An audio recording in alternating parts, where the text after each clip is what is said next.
In this video I'm going to run you through how I repaired my MPC. I had a broken push button, some broken plastic button covers, and a missing LCD screen.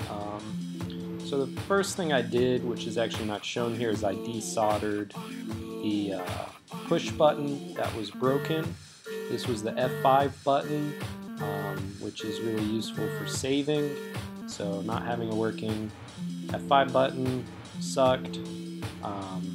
What I'm doing now is I'm soldering a replacement push button on. You can buy these online. These are just a couple cents. I think I bought a total of like 5 because I don't use them that often and it was super cheap. Didn't need any more. So I'm just soldering the push button on right now.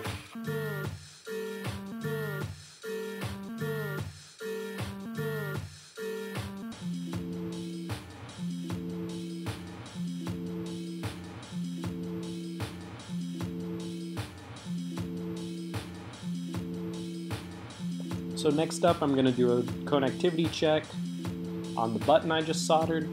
What I want to do is make sure that when I was soldering I didn't accidentally connect the legs. It should be the case that when the button is not depressed that the switch is open, and now I'm testing that when I close the switch it completes the circuit.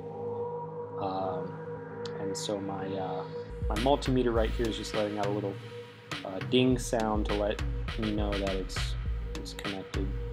And here's a quick demo just testing out the F5 button in the menu, and it works. So next up I'm just going to unwrap the buttons, the replacement buttons that I got from MPCstuff.com.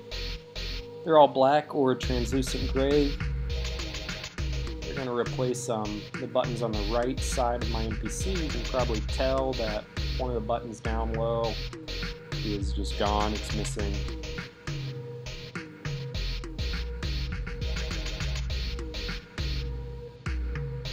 So I'm just going to skip ahead here because this is really boring. I'm just replacing the buttons. Now I'm going to replace the buttons on the right.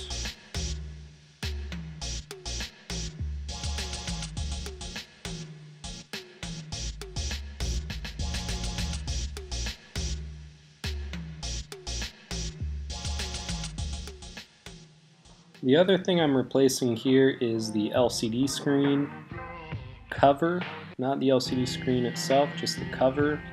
I'm snapping it into the case right here. And once I've done that, I'm just going to set it on top of the MPC, line it up.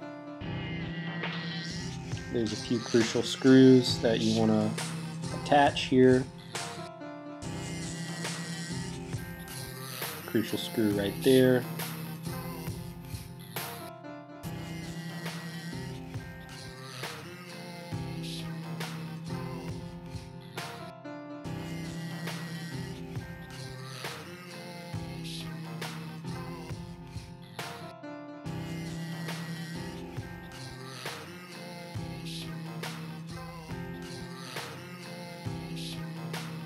And that's pretty much it. Here's a slow zoom on the finished MPC.